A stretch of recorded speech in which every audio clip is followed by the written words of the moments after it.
그러므로 우리가 믿음으로 의롭다 하심을 받았으니 우리 주 예수 그리스도로 말미암아 하나님과 화평을 누리자.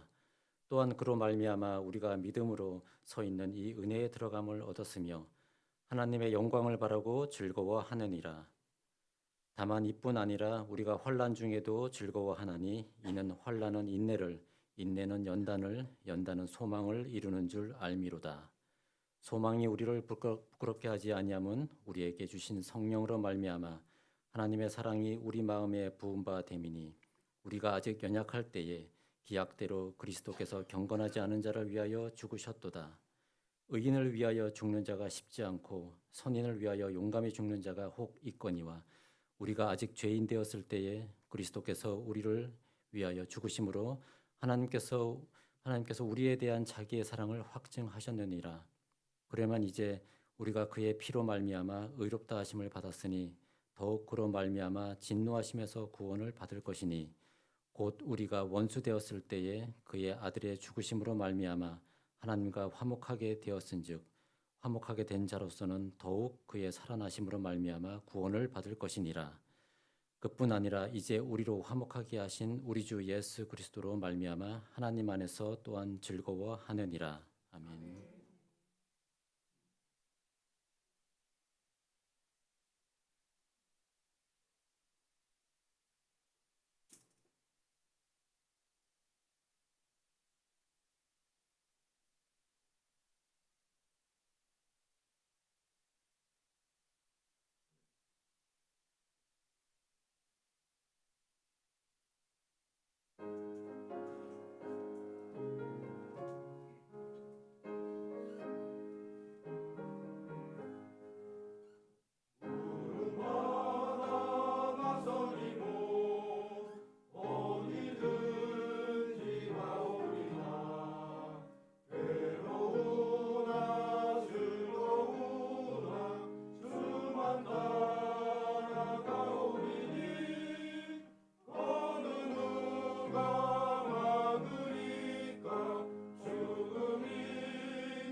네, 감사합니다.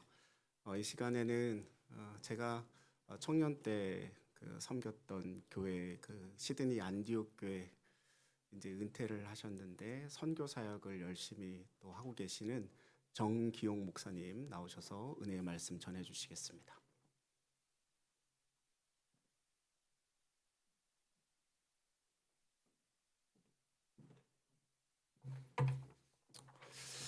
여러분 반갑습니다. 제 이름은 정기옥입니다.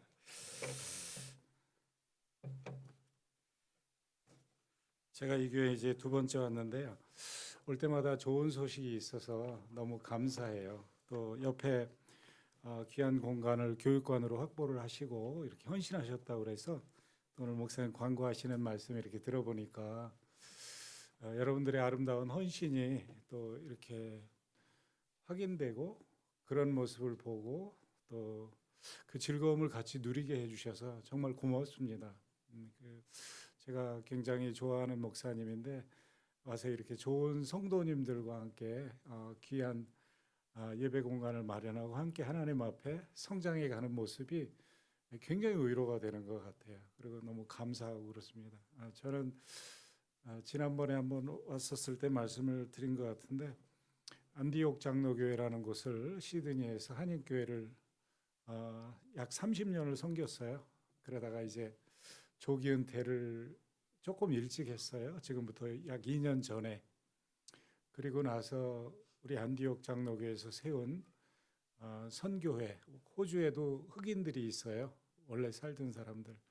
그 원주민들을 섬기는 선교 단체를 25년 교회를 목회하면서 했는데 거기에 이제 필드 디렉터, 그러니까 현장을 섬기는 풀타임 선교사로, 이거는 보수 없이 이렇게 이제 발런티어 그 자비량으로 하는 건데요.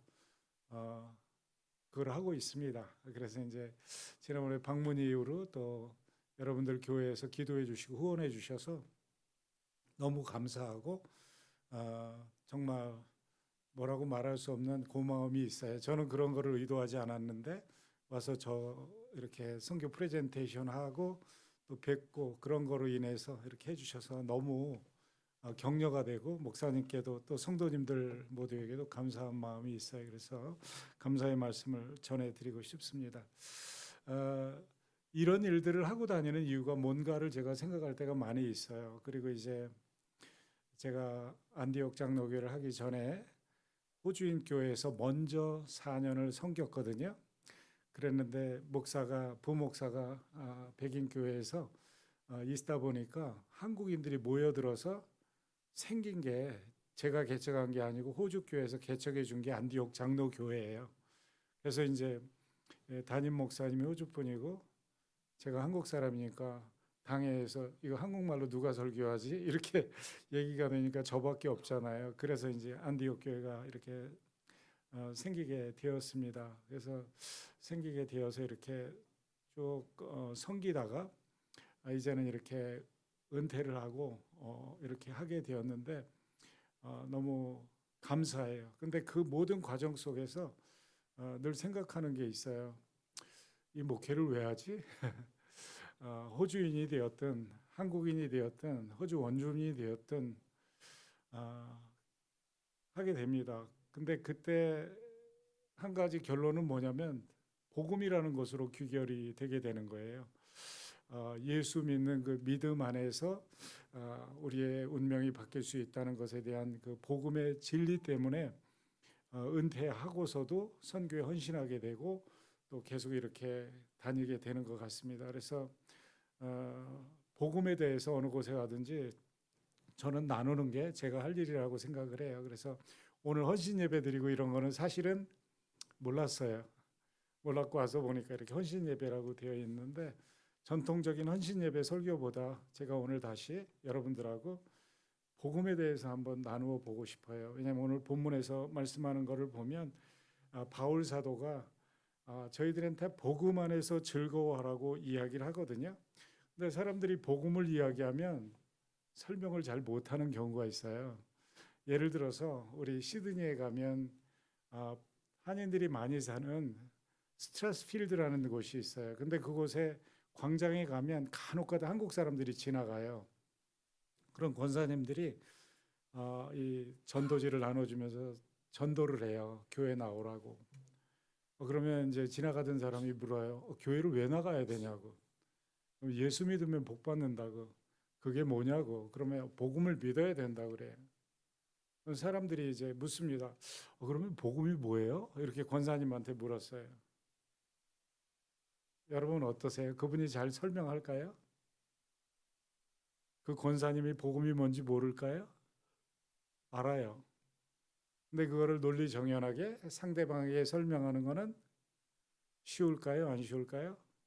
쉽지 않아요. 예. 그게 중요한 것 같아요. 그래서 오늘 본문에서도 이제 바울 사도가 그거를 이야기하는 거예요. 복음이라는 게 뭐냐면 예수 그리스도인데 그러면 예수 그리스도의 뭐를 믿는 거예요? 믿음을 이야기하고 복음을 이야기하는데 뭐를 믿느냐? 그거는 복음의 내용이에요. 내용이 뭐죠? 예수 그리스도의 십자가 사건과 빈무덤의 부활의 사건 두 가지예요. 그게 이제 기독교의 두 개의 큰 기둥인데 전자인 십자가를 통해서는 우리의 죄가 사해졌어요. 그러면 그 죄의 삭시 사망인데 원인자인 죄가 십자가에서 사해졌으니까 우리의 무덤이 예수님의 무덤처럼 빈무덤이 되는 것은 당연한 거예요. 왜냐하면 원인자가 사라졌으니까 결과자도 없는 거죠. 그래서 이게 복음이에요. 그게 복음의 내용이고 그러면 믿음 그러는데 믿음의 대상이 누구냐라는 거예요.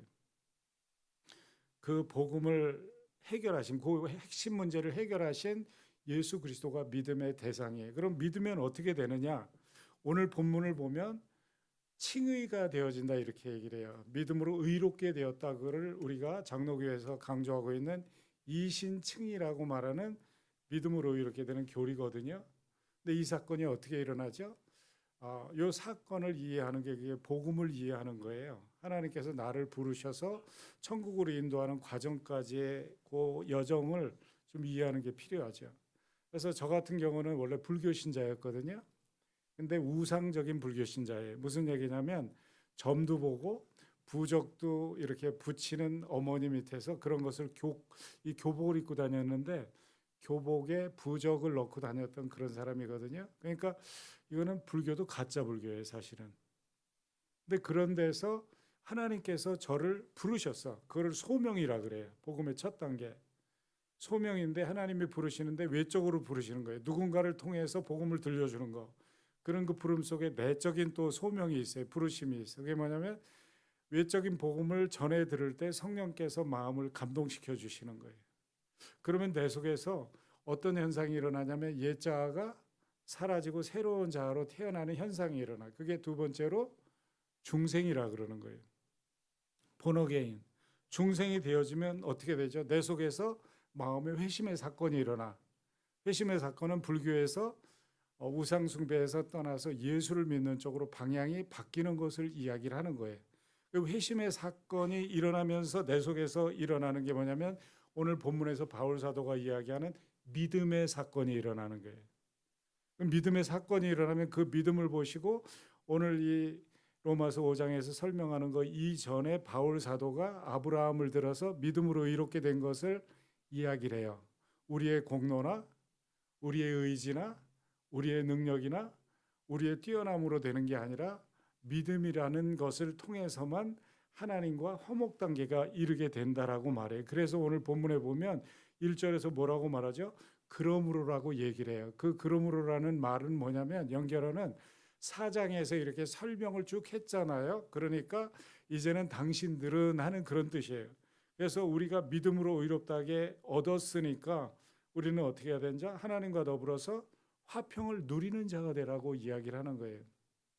그러면 이렇게 믿음으로 되어지는 것을 뭐라고 그래요? 어려운 말로 이신칭의가 되는 거야. 그러면 이신칭의가 되어서 우리가 신분이 바뀌어. 이거는 이제 우리가 존재가 바뀐 것을 이야기하는 거예요. 원래 죄인이었는데 뭐가 된 거예요?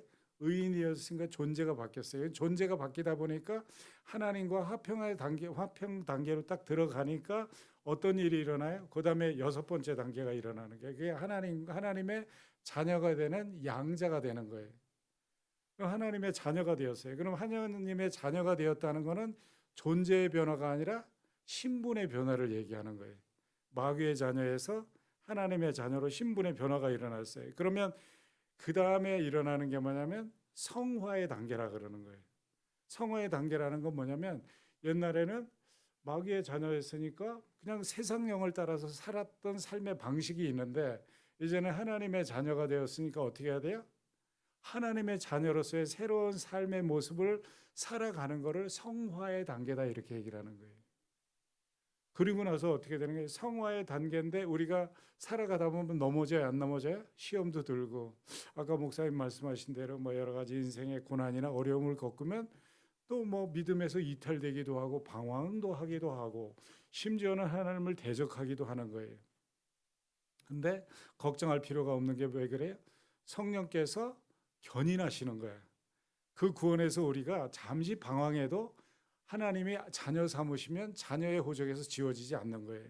내가 아무리 자녀가 밉다고 그래서 너희는 호적에서 파버려 그런다고 해서 걔가 파지는 게 아니고 여전히 자녀이듯이 그거를 견인해 주시는 성령의 능력, 그거를 견인이다 그렇게 말을 해요.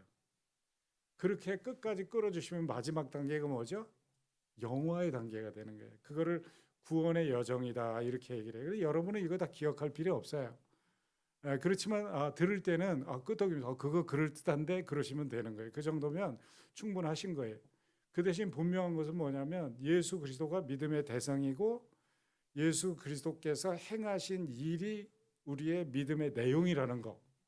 그 두 가지가 하나는 뭐라고요? 십자가고 또 다른 하나는 예수님이 부활하신 빈무덤이다 라는 것을 아는 거예요. 오늘 본문에서 우리 주님이 그 얘기를 하는 거예요. 화평을 누리자라는 거예요. 여러분, 저와 여러분은 하나님께서 우리를 노예로 부르지 않으셨어요. 우리를 자녀로 부르셨어요. 자녀들은 누림을 하다 보면 너무 기뻐서 그 부모님한테 효도를 하는 거지 효도가 의무라서 하는 게 아니에요.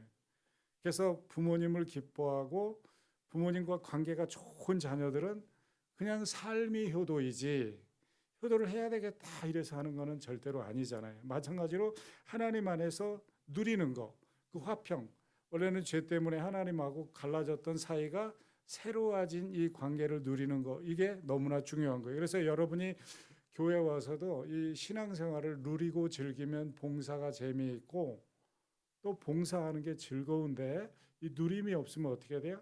봉사가 좀 좋지 않은 말로 노가다가 되는 거예요. 그럼 자기 의로 그것을 하려고 그래. 눈치 보면서. 그러다 보니까 먼지가 나는 거죠. 세상 먼지가 나고 인위적인 먼지가 나고 그러다 보면 교회에 덕이 안 되고 이렇게 되는 거예요. 근데 즐거워서 그냥 하고 한 것 같지가 않아. 왜냐하면 그게 삶이니까. 그냥 내 누림의 한 과정이니까. 그러면 굉장히 즐겁게 되죠. 그래서 오늘 본문을 보면 바울 사도가 그 얘기를 하는 거예요. 하나님으로 더불어 화평을 누리자. 또한 그로 말미암아 어떻게 우리가 믿음으로써 있는 이 은혜에 들어감을 얻었으니 하나님 안에서 영광을 바라고 즐거워하자라고 말해요. 구원은 제가 지금 9단계로 얘기를 했는데 더 쉽게 말하면 이런 거예요. 구원은 성삼위일체 하나님께서 종합적으로 이루신 사건이에요. 첫째로 하나님은 우리의 구원을 계획하시고 성자 예수께서는 그 구원을 완성하시고 성령 하나님께서는 어떻게 그 구원이 영광에 이르도록, 다시 말하면 천국의 영화의 상태에 들어갈 때까지 견인하시는 이 세 가지 사역으로 나뉘어지는 거예요. 그러니까 첫 번째는 뭐냐면 칭의의 사건이에요. 예수 그리스도의 사건은 이미 2000년 전에 일어났기 때문에 어떻게 돼요?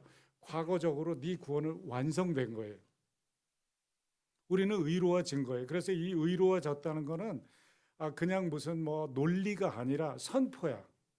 법적인 선포예요. 하나님께서 너는 이제부터 죄인이 아니야. 의로운 사람이야. 이렇게 하나님이 선포하시면 된 거예요. 근데 그 조건은 하나예요. 뭐예요? 은혜로 우리한테 선물로 주어지는 게 있는데 예수, 십자가, 보혈의 권세. 그러면 우리가 하는 반응이 있는데 그거를 뭐라고 말해요? 믿음이에요. 그래서 믿음으로 말미암아 우리는 의인이 되고 하나님과 화평하게 되는 거예요. 그럼 현재적으로 뭐냐? 현재적으로는 그러니까 첫 번째 과거는 우리는 칭의의 사건이고 이루어진 거고 현재는 칭의를 받아서 아까 아들이 되었으니까 어떻게 돼요? 딸이 되었으니까 거기에 합당한 삶을 살려고 노력하는 거를 성화라고 그러는 게 현재.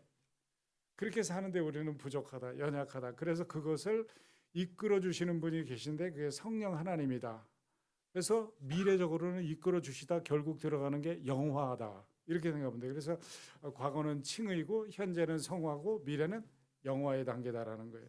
그래서 하나님과 이렇게 이제 복을 누리면서 살게 되는 거예요. 근데 참 놀라운 게 뭐냐면 오늘 본문을 보면 2절에서 하나님의 영광을 바라보고 즐거워하는 거예요. 미래를 바라보면서 즐거워하는데 하나님 안에 들어왔으면 예수 믿었으면 성령의 인도를 받으면 어려움도 없고 병도 안 걸리고 돈도 좀 잘 벌고 뭐 사람들이 보기에도 번듯하고 내 마음에도 흡족하게 모든 게 잘 돼야 되는데 우리의 인생이 그렇다 안 그렇다?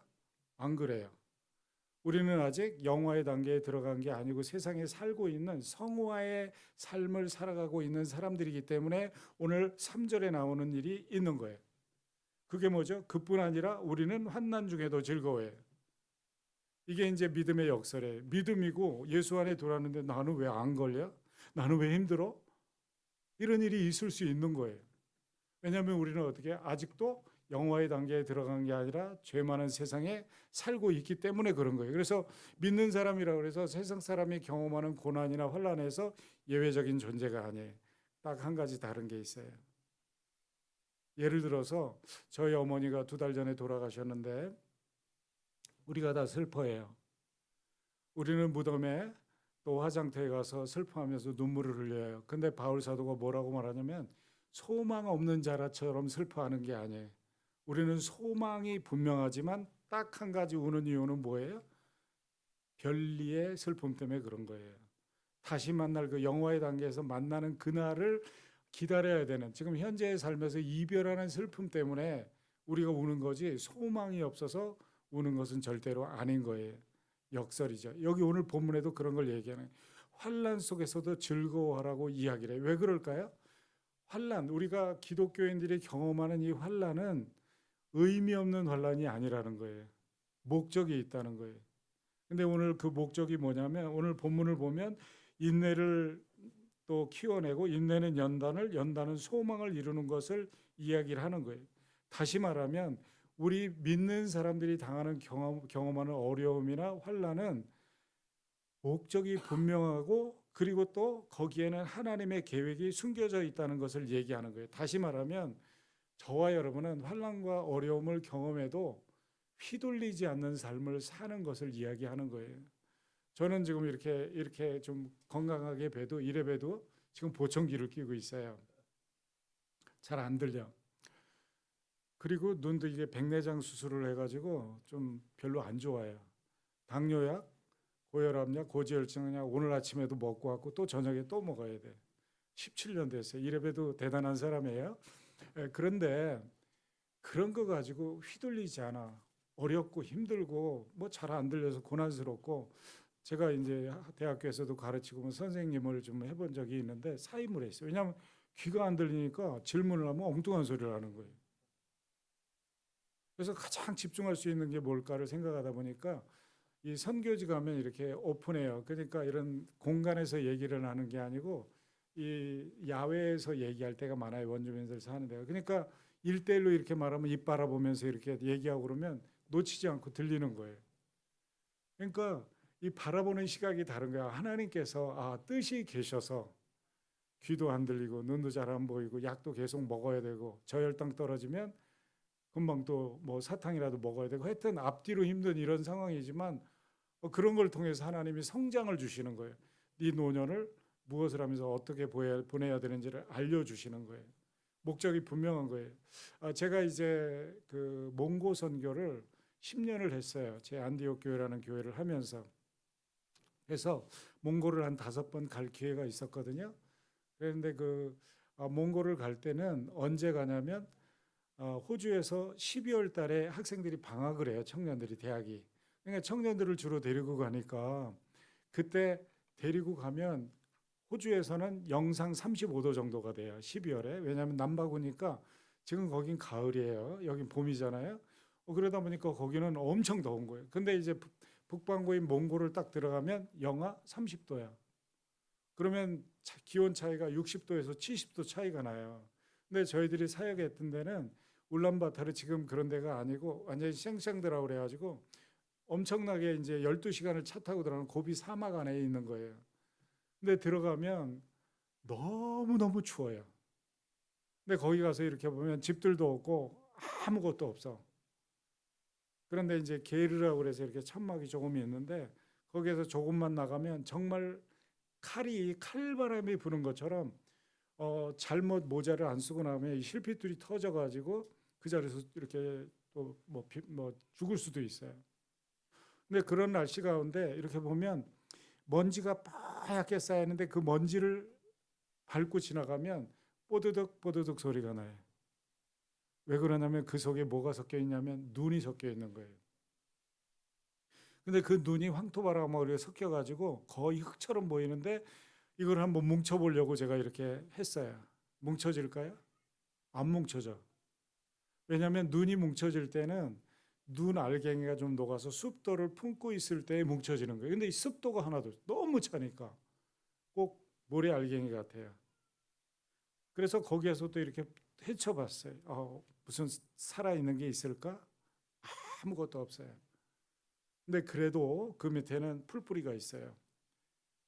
풀뿌리가 있는데 그거를 보면서 제가 하나님께서 주시는 어떤 영적인 영감을 듣게 됐어요. 그게 뭐냐면 이 풀뿌리들이 노랗게 말라가지고 물기라고는 하나도 없는데 얼마나 힘들까. 그 알갱이만 있는 이렇게 이 정도 돼요. 눈이 흙하고 섞여가지고. 근데 그거에 묻혀있는 그 눈들이 얼마나 힘들까. 근데 아니었어요. 나중에 깨닫게 된 게 뭐냐면 그 눈이 하나하나 쌓여가지고 그 마른 풀뿌리들을 누르고 있기 때문에 그 풀뿌리들이 존재하는 거예요. 그게 그 칼바람 속에서 이불이 되어주는 거예요. 그러다가 봄이 되면 한 5월이 돼야 눈이 녹거든요. 그것은 5월이 돼서 봄바람이 싹 불어오기 시작하면 어떻게 돼요? 그 이불이 되었던 눈이 녹기 시작해요. 그래가지고 그 메마른 풀뿌리에 물을 공급해, 영양을 공급해. 그리고 나서 어떻게 해요? 다시 싹이 트기 시작하고 그 온 광야가 파릇파릇해지는 거예요. 그리고 예쁜 꽃들을 각자 피우게 되는 거예요. 우리 기독교인들이 경험하는 환란이 그와 같아요. 우리한테 인내를 키우고요. 그리고 나서 마지막 소망을 갖게 하는 하나님. 근데 우리는 그게 우리 힘으로 되지 않는 거예요. 우리 속에 오늘 본문을 보면 5절을 보면 이 소망이 부끄럽게 아니함은 우리에게 주신 성령으로 말미암아 하나님의 사랑이 우리 마음에 부은 바 됨이니라. 마치 그 사막의 눈 위에 봄바람이 살 불어오듯이 어떻게 봄바람이 불어오듯이 우리한테 성령의 바람이 불어오면 우리 힘으로 되지 않아요. 근데 우리 인생에 다시 꽃이 피기 시작하는 거예요. 제가 사는 그 시드니에는 그 산불이 가끔 나요. 산불이 나면 어떤 때는 시드니 전체가 뿌옇게 되는데 경기도 면적의 4배가 탈 때가 있어요. 상당히 크죠. 그럼 뭐 해외 토픽에 나오고 막 그렇게 되는데 그때가 되면 온 나무가 다 죽어요. 그럼 가면 싹하매. 근데요, 한 보름만 있다가 가도요, 거기에 뭔가가 나오기 시작해. 파란 싹이 나오기 시작하고요. 한 5년 지나서 가면은 이제 거기가 다시 제자리로 다 돌아와 있어. 왜 그러냐면 그 나무들이 탈 때에 그 큰 나무들도 그 타들어간 그 둥치 속에 수관이라는 게 있어요. 그 수관이 살아있고 뿌리에 접목만 되어 있으면 그 나무는 또 살아나. 제가 그거를 보면서 느껴, 이런 거구나. 우리가 세상에서 상처 있고 예수 믿는다고 그냥 아무 고난도 없을 줄 알았는데 오늘 본문에 보면 환난을 당한다고 말해요. 그게 믿음의 역설이야. 근데 또 하나 역설은 뭐냐면 그 환난 속에서 어떻게 하라고요? 즐거워하라고. 첫째는 미래적인 거예요.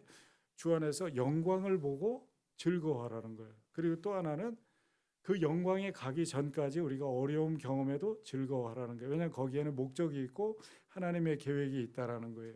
근데 그 계획의 가장 중심에는 복음이 있어요. 그거를 오늘 본문에 보면 사랑이라고 말을 해요. 예수 그리스도를 통한 사랑을 성령께서 우리로 하여금 깨닫게 해주는 것을 이야기하는 거예요. 근데 그 사랑은 바로 예수 그리스도의 십자가, 아까 여러분에게 말씀드린 건데 그 사랑이 예수 안에서 발견되는데 이를 바라보고 이를 확실히 갖고 있는 사람은 세상 견딜만 하다는 거예요. 제가 인생을 살아보고 호주에서도 살아보고 한국에서도 뭐 30년 살아보고 호주에서 40년 살았는데요. 살아보니까 인생은 그게 그거예요. 여기나 저기나 다 고난이 있고 또 행복이 있고 그런 거예요. 근데 궁극적인 행복은 이 믿음 안에서 주어지는 행복과 즐거움 외에는 다른 게 없어요. 제가 경험한 거예요. 오늘 본문을 보면 그 이야기를 하고 있는 거예요. 우리에게 성령으로 말미암아 하나님의 사랑이 우리의 마음에 부은 바가 되었으니까 어떻게 해라? 너희 즐거워해라라고 이야기를 해요. 그러면 이 사랑이 우리한테 어떻게 증명이 되었는지를 오늘 본문에서 이야기를 해요. 6절에 보면 어떻게? 첫 번째는 우리가 아직 연약할 때, 여기서 연약이라는 건 내가 힘이 없는 것을 얘기하는 게 아니에요. 여기서 연약이라고 말을 하는 거는 뭐냐면 내가 죄악된 상태고 나는 부족하고 나는 날마다 시험에 들고 유혹에 넘어가고 죄를 짓고 엉뚱한 짓을 하는 그런 존재인데, 그런 파워리스, 그러니까 나 스스로가 나를 어쩔 수 없는 존재인데도 불구하고 그런 상태에 있는 나를 사랑하신 예수님 때문에 그 사랑을 우리가 느낄 수 있는 거예요.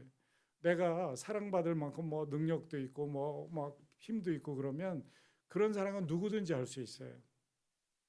제가 그런 거를 느낄 때가 있어요. 가끔 뭐 교회도 빵빵하게 하고 뭐 또 하고 그러면 어디 가면 저를 대하는 태도가 사람들이 달라요. 근데 제가 이렇게 은퇴하고 이제 선교하고 뭐 깨제제하고 이렇게 다니고 그러면 또 사람들이 약간 분위기가 다르더라고요.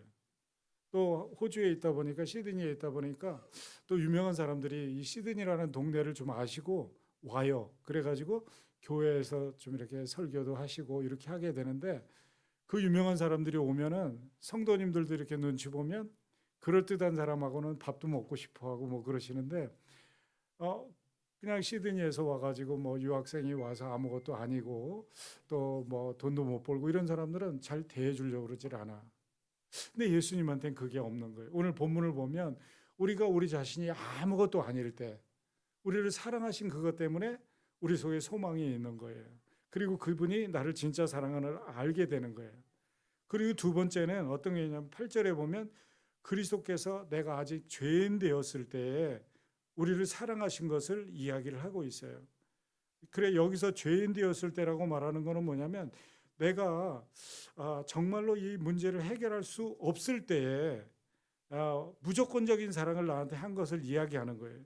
여러분, 진정한 사랑이라는 거는요, 죄를 지적하는 게 아니에요. 죄를 끌어안는 거예요. 자기가 담당하고 가는 거, 그게 진짜 사랑이에요. 제가 그 예전에 한국 영화를 하나 봤는데 그 영화 제목이 공공의 적이라는 영화가 있더라고요. 근데 그 영화를 보면서 충격적인 장면을 하나 봤어요.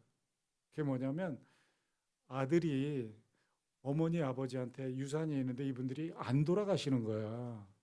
유산을 빨리 받고 싶은데 답답하니까 어떻게 하냐면 집에 그때 보니까 불을 질러 버렸어요.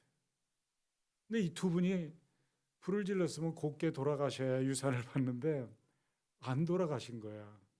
거기서 불 속에서 이렇게 막 살아나오니까 불을 지르고 살아나오는 어머니를 아들이 칼로 찔러서 살해를 하는 거예요. 정말 이런 일은 있어서는 안 되겠죠. 근데 살해를 하면서 어떤 일이 일어났냐면 칼을 잘못 써가지고 손톱이 똑 떨어져가지고 바닥에 떨어진 건데 아들은 모르고 있는 거예요. 지금 너무 이런 흥분을 해가지고 어머니가 칼에 찔려가지고 숨을 거두시면서 딱 보니까 아들의 손톱이 있는 거예요. 근데 이분이 이제 저거를 경찰이 가져가서 그 포렌식 뭐 있잖아요. 조사를 하면 걸리는 거예요. DNA. 그러니까 엄마가 어떻게 해요? 팔을 막 뻗어가지고 그거를 입속에 삼키는 거예요. 아들이 그런 범행을 한 거를 걸릴까 봐. 아들의 죄를 어머니가 담당하는 거예요. 근데 나중에 목에서 이게 넘어가지를 못하고 돌아가시기 전에 걸린 거예요. 그래서 해부를 하는데 이게 나온 거예요. 그래서 그 친구는 걸렸는데 어머니의 마음은 뭐예요? 자녀가 무슨 짓을 해도 죄인이었을 때 사랑하는 거예요. 그래서 죄를 지적하는 거는 누구든지 다 해. 그러나 죄를 안고 가고 자기가 책임지는 건 아무나 하는 게 아니에요. 제가 우리 찬양팀 예배를 인도하는데 찬양 리더가 이런 이야기를 하더라고요. 여러분, 예수님의 사랑은 백혈구 사랑이에요. 이렇게 멘트를 하면서 찬양 인도를 하는 거예요. 그래서 나중에 물어봤어요. 그 친구가 이제 남자 간호사인데 그게 무슨 얘기예요? 그랬더니 목사님 백혈구는 이 균을 죽일 때 특별한 역할을 한다는 거예요. 백혈구가 한 가지가 아니에요. 백혈구는 5가지 뭐 기능이 있다고 그러더라고요. 뭐 균도 죽이기도 하고 또 혈압을 낮추거나 뭐이 혈관을 관리하기도 하고 바이러스를 죽이는 게 따로 있고 뭐 그렇대요. 근데 방법이 참 독특한 게 뭐냐면 얘네들은 이렇게 어떤 그 몸을 해롭게 하는 그 균이 들어오잖아요. 그럼 자기가 그거를 쫙 둘러서 감싼대. 그래가지고 자기와 이 균이 같이 녹는 거예요. 자기의 일부로 만들어 버리는 거예요. 자기가 녹아서 죽음으로 생명을 살리는 거예요. 그래서 백혈구 사랑이라고 이렇게 얘기를 하는 거예요. 오늘 본문에서 그 얘기를 하는 거예요. 우리 주님께서 죄인이었을 때 우리를 그렇게 사랑하신 거예요. 오늘 본문을 보면 3번째 우리 주님이 사랑하는 증거를 얘기해요. 첫 번째는 뭐라 그러지? 6절에 우리가 아무 힘이 없는 존재일 때, 보잘것없는 존재일 때 우리를 사랑하시고, 두 번째는 뭐예요? 8절에 보면 우리가 죄인이었을 때 사랑하시고, 세 번째는 10절에 보니까 뭐예요? 우리가 원수 되었을 때. 마치 백혈구에게 있어서 병균처럼 원수 같은데 우리를 끌어안으시는 그 사랑. 그 사랑이 우리 안에 쫙 들어오면 어떻게 된다고요? 그 사랑이 성령의 따스한 봄결 같은 그 울림이 있어서 내 마음이 따뜻해지면 어떻게 해요? 세상에서 경험하는 환난이나 어려움이나 고통이 있어도 우리는 연단을 만들어내는 그것을 알고, 즉 하나님의 목적을 알고 참을 수 있다는 거예요. 그래서 우리는 소망을 갖게 되는 거예요. 그래서 우리는 세상 사람하고 다른 거예요. 환난을 안 당하는 차이가 있는 것이 아니라 당하는데, 똑같이 당하는데 그것을 대하는 태도의 차이가 있는 거예요. 태도의 차이가 있는 거예요. 그것에 임하는 자세가 다른 거예요. 그러다 보니까 어떻게 해요? 우리는 소망 중에 환난이 있어도 즐거워한다. 믿으면 모든 게 해결되는 게 아니다라는 게 그 인생이에요. 그 역설이 뭐라고 그러죠? 그러다 보니까 믿고 만사형통이라고 말하는 분들이 계신데 만사형통 안 할 수도 있다. 이게 믿음의 역설이에요. 근데 더 큰 역설이 있는데 그게 뭐다? 그러한 가운데도 우리는 뭐한다? 즐거워한다. 그래서 우리는 즐거워하는 거예요. 우리가 뭐 다른 게 있나요? 오늘 본문에서 그래서 바울 사도가 마지막으로 또 얘기를 하는 거예요. 11절에 보면 뭐라고 말해요? 이뿐 아니라 이제 우리로 화목을 얻게 하신 우리 주 예수 그리스도로 말미암아 하나님 안에서 또한 즐거워하느니라. 마치 샌드위치를 만들듯이 오늘 2절에서 뭐라고 말해요? 하나님의 영광을 바라고 즐거워한다라고 말하면서 이 성도들의 삶이라는 것은 그리스도 안에서 즐거워하는 것을 이야기하는 거예요. 첫 번째는 뭐냐면 과거적으로 우리 주 예수 그리스도께서 십자가에서 돌아가심으로 인해서 하나님과 나를 화목하게 하신 그 칭의의 사건, 나를 이제 하나님께서 어떻게 존재를 바꿔주신 거예요. 죄인에서 의인으로. 이거는 내가 늘 의롭게 살아서 그런 게 아니라 하나님의 선포예요. 너는 의로운 존재야. 제가 이제 손주가 셋이 있는데 막내가 아니 중간이 여자애예요. 근데 얘는 늘 자기가 최고로 예쁘다고 생각을 안 해. 그러다 보니까 좀 이렇게 태도가 약간 다를 때가 있어요. 그러면 제가 얘기를 해줘요. 야, 인서야, 너는 할아버지하고 우리 가족들이 볼 때 최고 예쁜 공주님이야. 최고의 공주님이야. 하나님이 보실 때도 그렇고 우리가 볼 때도 최고의 공주님이야. 이런 얘기를 해줘요. 그게 뭐냐면 우리의 선포야. 얘가 세상에서 최고 이쁘지 않은 건 걔도 알고 저도 알아요.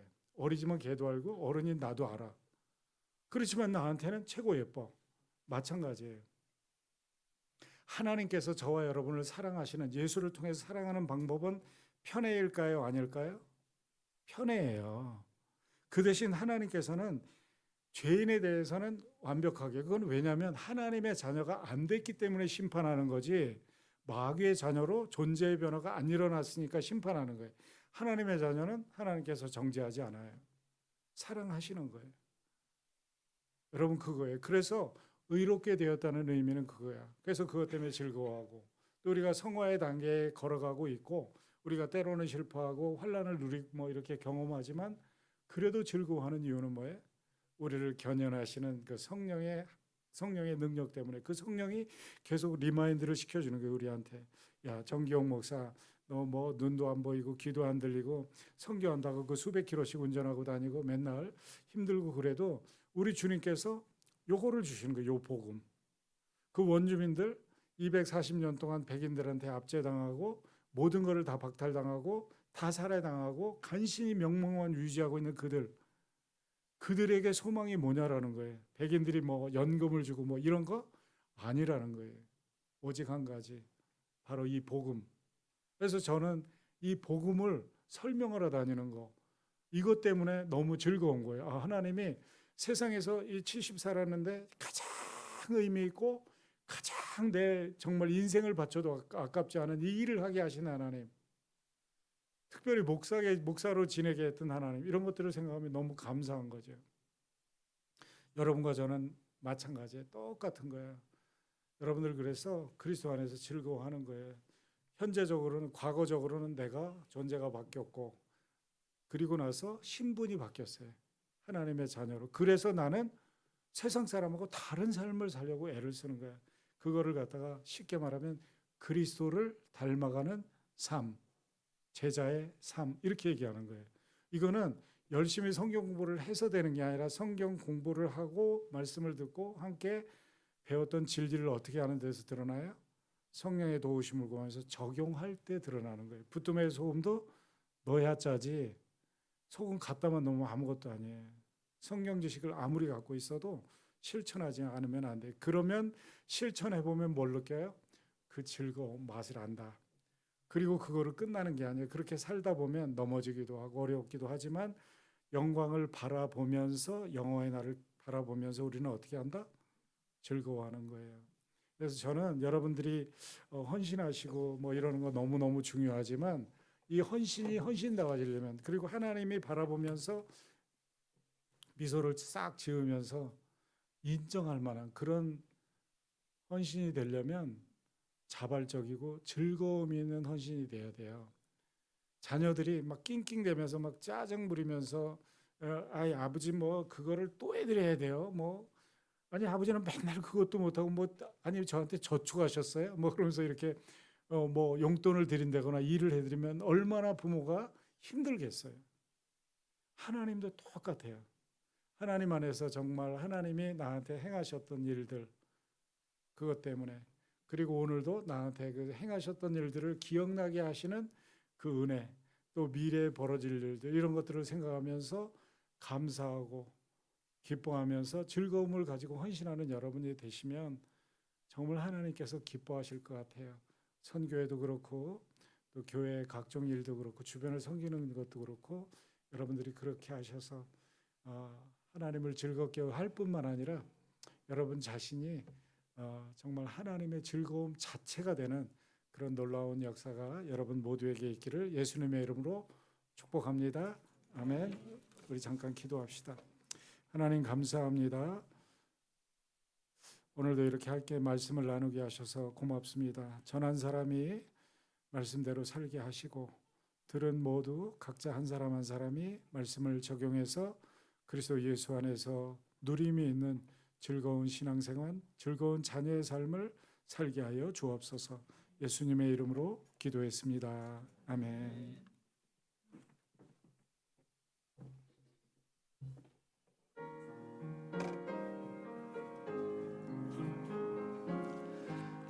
살아계신 주, 나의 참된 소망, 걱정 근심 전혀 없네. 사랑의 주 내 갈 길 인도하니 내 모든 삶의 기쁨 늘 충만하네. 아멘. 이 시간 정기용 목사님 축도해 주시겠습니다.